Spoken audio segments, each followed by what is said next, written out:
Hello everyone, it's me, TheBladeGamer of course, and I'm joined by my friend Eric, also known as TicTwitch. Hi. And we're also going to be running down the Bethesda E3 conference. I apologize that this might be up before the Microsoft press conference review. There's just a lot going on with that one, so we have to push that back until later. But for now, we're going to be doing Bethesda.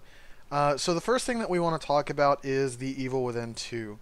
I don't think either of us have played the first Evil Within. Nope. So I don't think we can like come from a fan's perspective and say this game looks absolutely amazing because it was just a put together pre-rendered trailer of some of the weird stuff that might happen in the game. I can say it does make me want to go back and try Evil Within 1. It was a game I kind of just dismissed as like, oh, it's just another horror game. But the trailer kind of got me hooked into the idea of trying it. So I might have to go give that a try. Yeah, I definitely agree with that. I'm not too big on horror games. They have to be pretty like well received in order for me to be willing to try them. But I'm not really familiar with Evil Within, so that's you know, it It was, wasn't too exciting for us. from what I understand, it's like Resident Evil sort of like related, but also Hmm. like it gave me like when I saw it, it gave me a Dead Space vibe. I don't know if Yeah. that was just like one part I saw, but it seems like a very interesting thing to continue, and I kind of have a bit of an interest in it now, thanks to that trailer. Yeah. I think the biggest game reveal of all that we'll be talking about next is Wolfenstein 2. If I'm not mistaken, the most recent Wolfenstein game came out in, I want to say 2013 or something like that. Um, and it was fairly well received from what I remember, and this game trailer definitely seemed interesting to me. It's something that I definitely want to try, knowing that Bethesda shooters are really, really good, normally speaking, anyway. So I'm really interested in this game. It looks really cool. I didn't even think it was a Wolfenstein game for the start. Like it looked initially I thought it was like some sort of Fallout expansion, but it built up this really cool world that I believe it's like a the Nazis take over America sort of world that it's taking place in. Yeah, And like the last Wolfenstein game I played was like over 10 years ago. So again, this is another trailer that kind of makes me want to like return to the franchise and try it out. yeah. It looks again. They did a good job with this trailer to make us want to go back and try the originals, and hopefully they do some kind of like sale bundle with the original game when this one launches. That would Uh, definitely be appreciated. the next most interesting thing was probably the standalone Dishonored game. It is not going to be a DLC add-on for Dishonored 2. It is a completely standalone game, meaning it's probably going to be a $20 or $30 drop, and it might be like a 10-hour experience. If they do more than that, I will genuinely be surprised, because it seems like they're not going for a full game um, at all with the trailer they showed off. Now, I will mention that I've only briefly played Dishonored 1 and I have not played Dishonored 2 at all, but I know it is a very well received game series and well loved, so I think that for longtime Dishonored fans, this will be something right up their alley. Yeah, I'm on the same boat there. I only played a bit of Dishonored 1. I want to say I got like halfway through the game. Uh, and Dishonored 2, like I've yet to try, but also it looks incredible. Yep. And I've just been meaning to try the whole series out. My issue with it is Brian only told me before this video that it wasn't actually a DLC, it was the standalone, and that kind of bugs me a little. Yeah. Yeah, because that's something that standalone games are always a little bit hit or miss because it's something that they could miss the price point on just because it is standalone, and then you're slightly disappointed in the result because you get a smaller experience than you paid for. And I think that's really the only kind of red flag that needs to be thrown up over Yeah. this game. Um, the next, uh, the next things that we'll be discussing kind of go toward a downward slope with this press conference. Now, the conference didn't happen in the order that we've been discussing, but these announcements definitely kind of, I want to say, probably threw the audience off a little bit. And that would start with Skyrim for Switch. Now, I'm sure all of you know that Skyrim has been out for 6 years now, so really the last thing that we want to see at all at Bethesda is Skyrim at this point. Um, if anything, we want to see a new Elder Scrolls game, but they keep milking Skyrim, and they're not going to stop for whenever the Elder Scrolls 6 comes out. But I will admit that the trailer for the Switch did have me a little bit excited because of it added Amiibo functionality. So now you can get like Zelda items in Skyrim, which I think is really, really cool. I think that's honestly something that should have been saved for the Nintendo conference, though. Like, we're all probably on the same boat here. Of like, we already knew Skyrim was coming to the Switch. There was a little cool functionality. They keep on reminding people it's coming to the Switch, and I'm with Brian on this. Where like people are expecting a new game. Now, if they didn't come out with a new game this year, that would have been fine, or even like next year. But the issue is they ran the conference, and Brian and I will probably talk about this more at the end. But they dedicated a decent amount of time to talk about Skyrim on the Switch, and it was just it's uninteresting. No one cares at this point. Like, Yeah, honestly, no one cares. So, I mean, everyone who liked Skyrim has already played it. So there's like no point in to continue going down that path. Another interesting nod that they gave was Quake Championships. Now, originally, I thought when they announced Quake Championships, it was going to be a like completely new game. Because if I'm not mistaken, they mentioned something about Quake last year, but I thought it was a new game, and they didn't show off anything pertaining to a new Quake game whatsoever. It was just the esports side of Quake. Now, I will admit that as far as shooters are concerned, Quake did revolutionize the esports industry. It was, Quake and StarCraft that really kind of brought it to fruition. And so I'm excited to see that they're, paying tribute to that, but honestly, I was expecting more out of a Quake announcement. yeah, there wasn't much there to really sink your teeth into. Yep, and then I guess one of their last really big announcement, if you can even consider it big, is that Fallout 4 and Doom are coming to VR. Now, personally, I think that it's a good thing overall. VR needs these big games to survive and make it into the next generation of VR. But I think it is... Like, I don't think it's a bad thing, but I'm just completely uninterested. Like, a Vive costs something like $1,000 to purchase a setup for.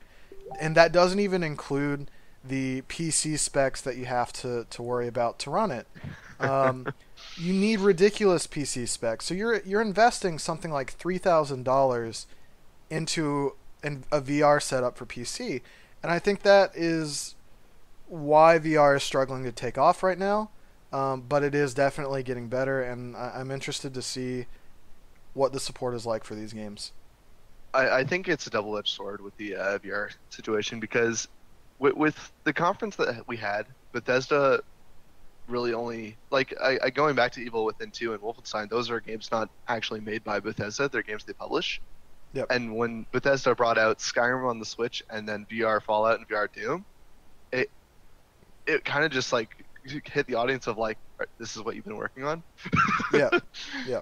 Which they might not have been. Like, they have their own development teams. We don't know how they structure their company, but like, again, we'll touch on this later. It goes back to the whole like, why are we watching this conference? Why is there a conference? Because I'll tell you, like, VR for Doom is kind of cool. Like, it looked really cool. It's something I would definitely like to try, but again, it's not very big. VR for Fallout, kind of cool. Something I'd like to try, not very big. And Yep. I was a little skeptical at first too, because I thought they would bring out VR for Skyrim, which would have been a little, like, not a little, really, really annoying. Yeah. I think I would have shut off the conference at that point, just seeing a VR Skyrim pop up. I'm honestly surprised they didn't go for that, though. I think they understood enough that, like, if we brought this out with Skyrim on the Switch, people will actually freak out. But Yeah. I think they thought they gave people a little too much credit because people are already starting to, like, get really annoyed with Bethesda here. Yeah. By the way, the Elder Scrolls Online and the Elder Scrolls card game is alive. That's all we really need to say, just like Bethesda did. But the last thing that we really need to touch on for this conference is the most controversial topic that came out of their conference, which is paid mods. Now, at least in my initial thoughts, to me, this wasn't them saying this is the end of free mods. This is the end of the Skyrim and Fallout as you know it, like everyone is saying. I don't think it's this doom and gloom scenario. What I think is happening is they recognize that modders are getting very little support financially or through any systems that they may have in place. They have no way to protect their assets or make any money off of the work that they do. And these modders work really hard. And a lot of people who aren't in the video game or programming industry don't really understand how difficult these mods can be to make sometimes. So what Bethesda is doing is offering them a way to create mods that they can be paid for. And so if Bethesda was trying to kill off the free mod experience, I could completely understand why fans would be upset. But in no way, shape, or form did they announce that free mods are going away forever. They simply stated that a workshop is coming, that you can pay for DLC. They also didn't say how you earned the credits to buy these mods. They didn't say whether it was microtransactions. They didn't say if it was through playing the game for X amount of hours. I believe it has come out that you have to buy the credits. I would definitely assume that microtransactions will be permitted and that you'll buy credits that way, but I could also see you getting credits based on what achievements you complete in game, for example. And so I think a lot of people are really honestly overreacting to this. That's how I feel about it, because I think that the people that make mods deserve the right to earn at least a little bit of economic incentive. And this is honestly just a good way of doing that, because a game company, a big game company like Bethesda is essentially allowing you to make money off of adding content to their game that didn't need to exist to begin with. I think I'm on the same page with you for this. Sorry, I cut you off there. But I think that Bethesda just went around the wrong way of doing this, because they had a conference where this was one of the main staples of their conference. Yeah. Like, look, we have a mod shop now, which, they know people aren't okay with this. And I don't think Skyrim and Fallout 4 were the games to do this with. I think they needed to wait till their next game to come out with this sort of option. Because what Bethesda needs to do is they need to showcase that they have the ability to make this worthwhile.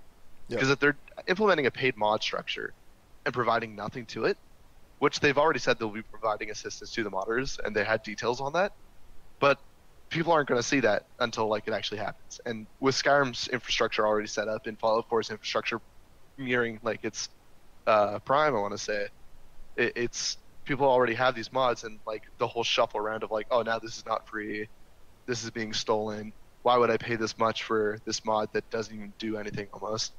Yeah. It's such a toss-up that people just aren't going to accept it well. So I don't think Bethesda came out at the right time with this. Yeah, I definitely agree with what you said, that if they were to introduce a paid mod structure, it needed to take place with The Elder Scrolls 6 and Fallout 5. I think that you pretty much hit the nail on the head with that one, that the games have already found their niche, and they're trying to basically upset that, and that's what's really upsetting fans. Just going back to that as well, we're not hating on Bethesda for this, because I think a paid mod structure could work out and actually benefit the modding community. Because you see people who mod have to leave the modding community simply due to income. They arguably make no money off mods. People don't donate to them as often as would be recommended. But you run into situations where the modding quality is just unknown. There are staples in the community of people who are really good at this, but then it's just a toss-up. Yep. Yeah, I could definitely see that if there is a QA aspect to the workshop as well, that people will have less of an issue paying for mods, because you're not going to find that one bad mod that exists on the dark corner of the internet that just ruins your game experience. So I definitely think that people are overreacting to paid mods. I do understand why people are upset, but I also think that they're not considering the option that paid mods and unpaid mods can exist at the same time. It also goes back to when they did on the Steam Workshop, when they implemented it there.